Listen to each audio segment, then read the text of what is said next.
Ce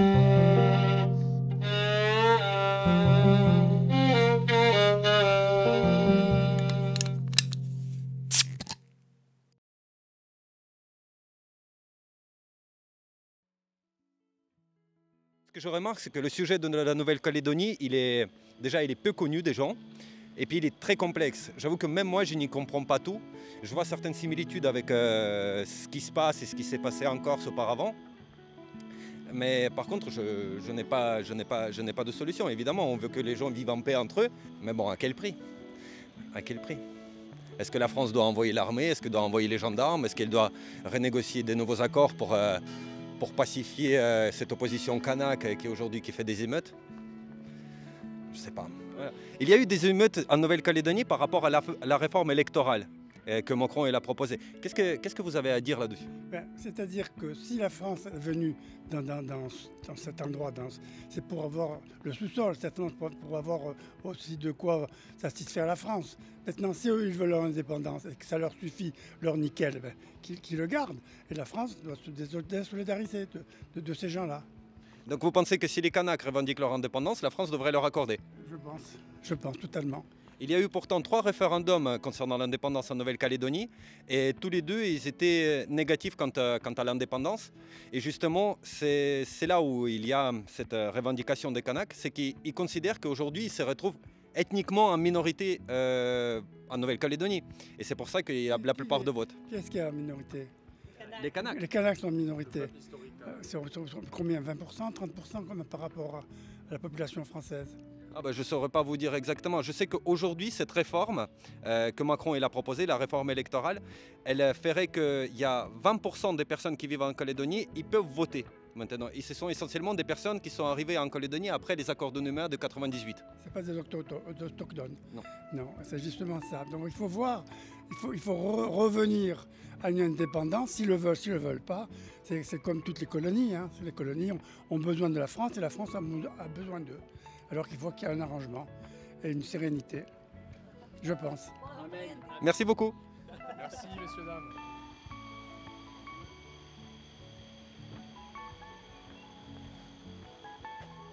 La rose des vents. Du coup, je comprends les locaux parce que c'est vrai que c'est leur façon de vivre à eux, leur culture, et peut-être qu'ils ont peur du coup qu'on change tout ça. Mais en même temps, si ces gens-là sont là depuis plus de 10 ans, c'est vrai qu'ils finalement, alors quand est-ce qu'ils auront le droit de vote? Après 20 ans, 30 ans? Si on empêche 20% de la population de voter, c'est quand même compliqué au final. C'est 20% de gens qui vivent là et qui n'ont pas le droit de parole. C'est vrai que c'est compliqué d'enlever le droit de vote à 20%. Je trouve ça énorme. C'est 1/5 de la population, c'est beaucoup. C'est comme si...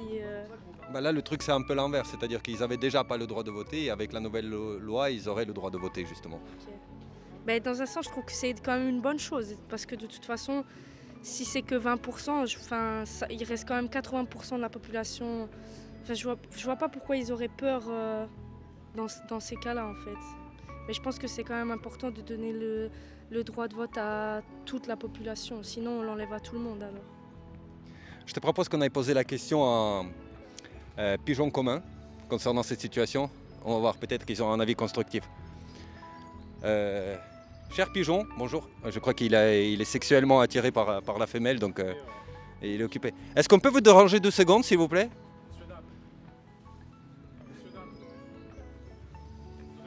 On voudrait votre avis sur la Calédonie. Non, ne vous en allez pas. Eh bien, alors concernant la nouvelle loi Macron, là, moi je pense qu'il aurait dû dialoguer un peu avant, d'engager peut-être la force un petit peu avec les Kanaks, parce qu'ils sont quand même chez eux. Moi qui ai vécu dans une île, je peux comprendre un peu, pas leur révolte, parce qu'à la limite il y a d'autres moyens de s'exprimer par rapport sans violence en fait. Mais bon, c'est vrai que là, au niveau violence, on est quand même arrivé au summum, puisqu'il y a des morts, donc c'est quand même impressionnant. Là. Je suis un petit peu consterné par tout ça en fait, parce que je pense que 2 choses une, Macron faudrait qu'il revienne un petit peu en arrière, ou alors dialoguer un peu plus Donc vous pensez que la France devrait plutôt prendre la négociation Oui, plus je pense, qu'employer la force oui, pour je calmer pense. les émeutes? Ouais. Oui, malgré tous ces morts qu'il y a eu, déjà, je crois qu'il y en a 4 d'après ce que j'ai compris, et bien voilà, moi je vois pas ce que ça. Enfin, je peux pas comprendre qu'il y ait des morts par rapport à un conflit qui peut être résolu par dialogue. Il y a eu trois référendums d'autodétermination en Nouvelle-Calédonie et les 3 référendums ont été défavorables à l'indépendance de la Nouvelle-Calédonie. Mais également, Très peu en fait, sur très peu. Les votes, en fait, la différence, elle était vraiment minime. Le oui et le non, il n'y avait pas beaucoup de différence, d'après ce que j'ai compris. c'est ça, c'est exact. Et donc cette nouvelle loi de Macron, qui rajouterait 20% de nouveaux votants en Nouvelle-Calédonie, elle mettrait les Kanaks vraiment dans une situation de grande minorité. Ouais, c'est ça, oui, c'est ce que j'ai cru comprendre. Bon, après, voilà, ça a été voté par le Parlement. Après, voilà, on a des élus, je sais pas, mais je pense que le gouvernement, il aurait peut-être dû dialoguer un peu avant, parce que tous les autres gouvernements, que ce soit Rocard, que ce soit les autres, ont dialogué avant avec les Kanaks. Est-ce que pour vous, la Nouvelle-Calédonie doit rester française ou est-ce qu'elle doit prendre le chemin de son indépendance? Je pense que quand même pour les Kanaks, je pense que ça doit rester français. Enfin, moi, à mon avis, après, je suis pas contre l'inverse. Mais moi, à mon avis, ça devrait rester français. Pour leur bien, à la limite, je pense. Parce que déjà, il y a tellement de différences là-bas que si la France s'en va, en fait, je pense qu'ils vont perdre encore plus. Je pense. Après, je suis pas trop politique, moi. C'était prévisible qu'il y ait ce genre d'événement suite à la loi sur le dégel en fait, du corps électoral. C'est-à-dire que maintenant, donc, les gens qui arrivent en Nouvelle-Calédonie pour s'installer pourront voter pour le Parlement local. C'était une loi qui avait été créée pour mettre un terme en fait, à des violences qui existaient déjà. Et en fait, je ne comprends pas pourquoi est-ce qu'on revient sur cette loi en sachant que ça allait créer ce type de violence. Voilà, moi je suis un peu surpris.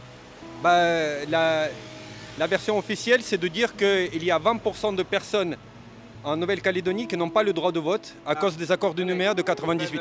Ils peuvent voter pour les autres élections, pour les élections nationales par exemple. Ils ne peuvent pas voter pour élire le Parlement local, qui est une entité particulière. Donc après, je comprends qu'on pense autrement. Moi, il me semble que, comment dire, c'est une terre qui a été à l'origine colonisée, c'est une terre où il y a une culture particulière, ça s'est fait dans la violence. Moi, je pense que c'était sain, la situation. C'est-à-dire que si vous choisissez d'aller vous installer en Nouvelle-Calédonie, vous arrivez, vous êtes toujours citoyen français, c'est la même loi pour tout le monde. La seule différence, c'est que vous ne pouvez pas participer aux prises de décision locales. Donc c'est vrai que c'est ennuyeux. Après, vous faites votre choix en âme et conscience. Vous pouvez toujours voter pour les élections présidentielles, pour les élections européennes. Simplement, c'est un régime spécifique, moi, qui me paraît bien parce que ça permet aux gens d'être sûrs qu'ils pourront prendre des mesures concernant leur culture, leur langue, leur spécificité. Et ça permet aux Kanaks de garder la masse politiquement sur la politique locale. Et ça permet d'éviter les conflits parce que les Kanaks, c'est pas la seule ethnie qui soit endémique, qui est endémique en fait, de Nouvelle-Calédonie.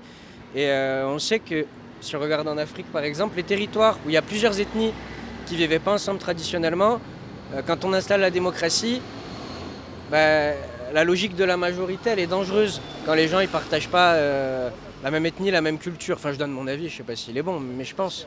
C'est-à-dire qu'en fait, l'idée de garder un corps électoral stable, ça permettait aussi d'éviter les violences, tout bêtement.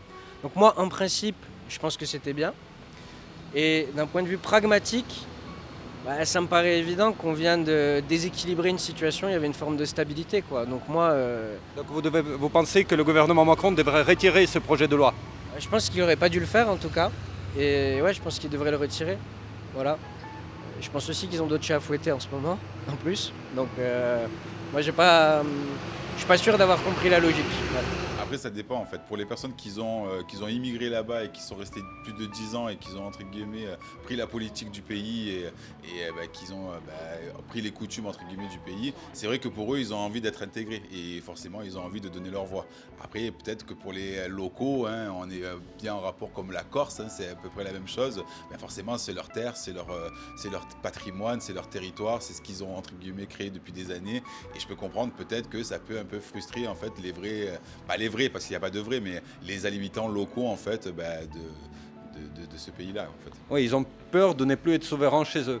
Et vu qu'on a à peu près la même problématique en Corse, du moins la même question se pose, est-ce que les personnes qui sont arrivées en Corse récemment et qui soient contre s'installer sur le long terme ou contre pas, est-ce qu'ils devraient pouvoir influer sur la politique régionale, locale corse?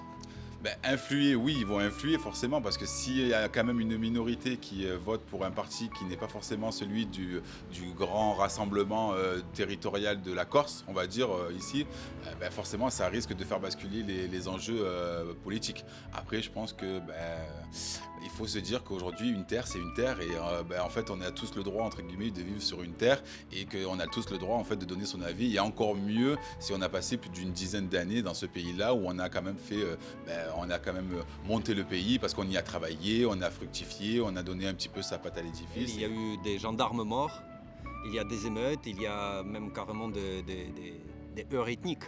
Qu'est-ce que vous pensez de cette situation? Et ça dépend après dans quelle situation ils sont, comment ils sont représentés, etc. Je pense que chaque personne a ses idées et du coup, eux, ils montrent à leur manière, vu qu'ils ne sont pas écoutés de la bonne manière, je dirais, comment réagir, quoi. En Corse, on a à peu près la même problématique, à savoir qu'il y en a beaucoup qui disent qu'à force que les gens ils arrivent du continent et qui s'impliquent dans les processus politiques en Corse, ça fait pencher la balance démocratique et démographique en faveur de ceux qui sont plus loyaux à la France que plutôt ceux qui sont pour l'indépendance de la Corse. Vous voyez, donc, stratégie coloniale. Merci. Donc voilà, est-ce que je me suis dit qu'il doit y avoir une sensibilité particulière quand même en Corse vis-à-vis de cette question? Je pense qu'effectivement c'est vrai et certains Corses se sentent menacés par ça aussi, je pense. Et donc, de votre point de vue, vous êtes plus sur la ligne loyaliste, à savoir il faut que la France aille régler ce problème, quitte à envoyer l'armée ou les gendarmes afin de calmer les revendications kanak? Ou est-ce que vous êtes plutôt du côté des Kanaks et vous considérez que leurs revendications sont légitimes et à un moment donné il faut gérer cette question différemment? Moi je pense qu'il vaut mieux gérer la question différemment. Si eux veulent être indépendants, à eux de voir comment ils peuvent se débrouiller sans nous, quoi. Bonjour, qu'est-ce que vous pensez des événements qui se passent actuellement en Nouvelle-Calédonie? Alors, premièrement, je ne suis pas vraiment très bien renseignée. Je sais juste que récemment, il y a eu des émeutes et on a déclaré l'état d'urgence. Et la loi récente, la loi Macron, elle fait que c'est dégelé et ça va être proportionnel. Et vu qu'en Nouvelle-Calédonie, il y a de plus en plus d'arrivées des personnes du continent, par exemple des Français, les Kanaks quelque part de souche, ils ont l'impression d'être noyés dans une nouvelle masse populaire. Et donc, quelque part, demain, quelles que soient les élections, le référendum, ils seront forcément en minorité. D'accord.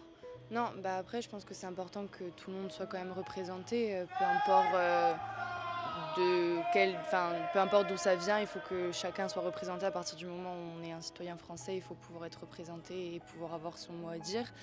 Je peux comprendre que si de base on est en Nouvelle-Calédonie et qu'on est là-bas de pure souche, si je puis dire, c'est normal qu'on peut vite se sentir noyé par des gens qui viennent du continent. Je pense qu'il faudrait retrouver un équilibre pour ça surtout. C'est important parce qu'après, on ne peut pas non plus empêcher les personnes qui arrivent du continent de venir. Mais il faut que chacun puisse trouver, on va dire, son équilibre et sa balance, que chacun puisse être représenté à sa juste valeur et voilà. Est-ce que vous pensez qu'ici en Corse, nous sommes confrontés à peu près à la même problématique? Par rapport à quoi? Entre la Corse et les Français, si je puis dire? Entre les Corses, on va dire, de souche, et entre les Français qui arrivent pour s'installer ici. Et donc, vu qu'il y a des élections locales, il y a différents processus politiques qui se passent ici, petit à petit, la population locale elle se retrouve de plus en plus en minorité. Ouais.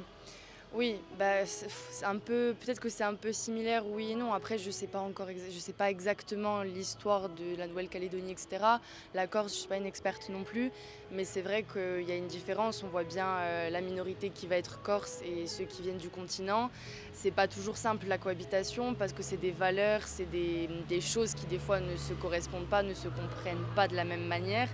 Encore une fois, je pense que c'est important que la Corse puisse trouver sa place aussi dans la France et inversement en fait. Faudrait juste arrêter de toujours être divisé, etc. Accepter que bah oui, la Corse c'est comme ça, il y a des choses qui sont pas pareilles qu'en France. C'est tant mieux d'ailleurs pour certaines choses, pour d'autres ça peut se discuter. Mais que chacun trouve son équilibre, quoi, et qu'on arrête de se sentir agressé par le français ou par le corse, juste qu'on apprenne à cohabiter avec nos différences et nos similitudes, quoi. Est-ce que vous pensez que la Nouvelle-Calédonie doit rester française ou est-ce qu'elle doit prendre le chemin de son indépendance? Et pareil pour la Corse, par exemple. Alors c'est compliqué parce que parler d'indépendance, du coup, ça touche forcément à tout ce qui va être les ressources, etc. Comment pouvoir gérer ça. La Corse, encore une fois, je ne suis pas experte et c'est beaucoup d'histoires à débat, voilà.